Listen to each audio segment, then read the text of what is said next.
It's said that Christopher Nolan spent 10 years writing a screenplay for Inception. That must have involved prodigious concentration, like playing blindfold chess while walking a tight wire.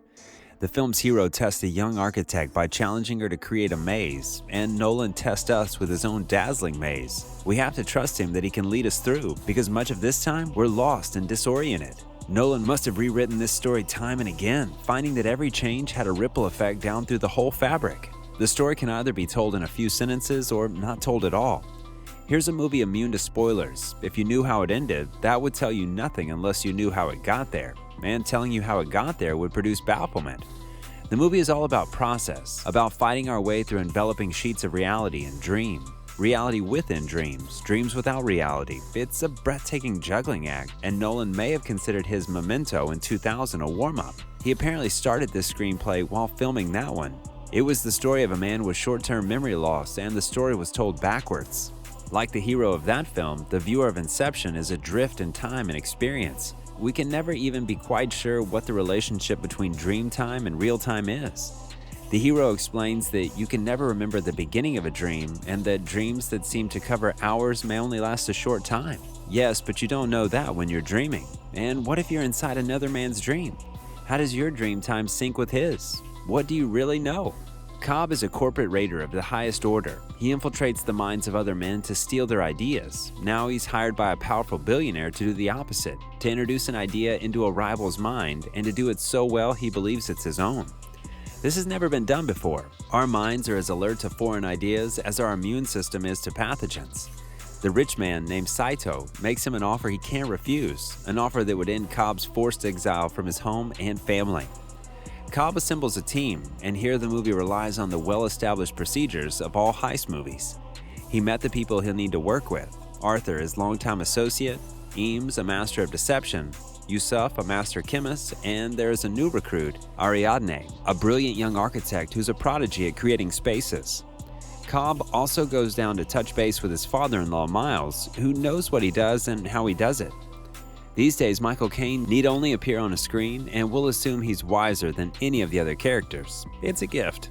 But wait, why does Cobb need an architect to create spaces and dreams? He explains to her, dreams have a shifting architecture, as we know. Where we seem to be has a way of shifting. Cobb's assignment is the inception or birth or wellspring of a new idea in the mind of another young billionaire, Robert Fisher Jr., heir to his father's empire. Saito wants him to initiate ideas that will lead to the surrender of his rival's corporation. Cobb needs Ariadne to create a deceptive maze space in Fisher's dreams so that, I think, new thoughts can slip in unperceived. Is it a coincidence that Ariadne is the name for the woman in Greek mythology who helped Theseus escape from Minotaur's labyrinth? Cobb's tutor Ariadne on the world of dream infiltration, the art of controlling dreams and navigating them.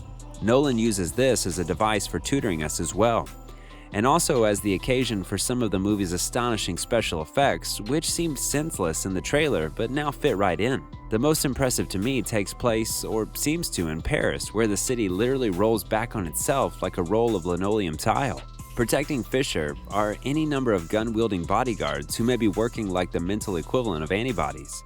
They seem alternatively real and figurative, but whichever they are, they lead to a great many gunfights, chase scenes, and explosions, which is the way movies depict conflict these days. So skilled is Nolan that he actually got me involved in one of his chases when I thought I was relatively immune to scenes that have become so standard. That was because I cared about who was chasing and being chased. If you've seen any advertising at all for the film, you know that its architecture has a way of disregarding gravity. Building tilt, street coil, characters float, this is all explained in the narrative. The movie is a perplexing labyrinth without a simple through line and is sure to inspire truly endless analysis on the web. Nolan helps us with an emotional thread. The reason Cobb is motivated to risk the dangers of Inception is because of the grief and guilt involved with his wife Maul and their 2 children. More I will not, in a way, cannot say.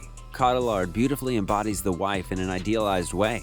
Whether we're seeing Cobb's memories or his dreams is difficult to say, even literally in the last shot. But she makes Maul function as an emotional magnet, and the love between the two provides an emotional constant in Cobb's world, which is otherwise ceaselessly shifting. Inception works for the viewer in a way like the world itself worked for Leonard, the hero of Memento. We are always in the now. We have made some notes while getting here, but we are not quite sure where here is. Yet matters of life, death, and heart are involved. Oh, and those multinational corporations, of course. And Nolan doesn't pause before using well-crafted scenes from spycraft or espionage, including a clever scheme on board a 747, even explaining why it must be a 747. Inception does a difficult thing. It is wholly original, cut from new cloth and yet structured with action movie basics, so it feels like it makes more sense than quite possibly it does. I thought there was a hole in Memento. How does a man with short-term memory loss remember he has short-term memory loss? Maybe there's a hole in Inception too, but I can't find it. Christopher Nolan reinvented Batman. In Inception, he isn't reinventing anything, yet few directors will attempt to recycle Inception. I think when Nolan left the labyrinth, he threw away the map. Thanks for watching. If you like this video, make sure to subscribe for more.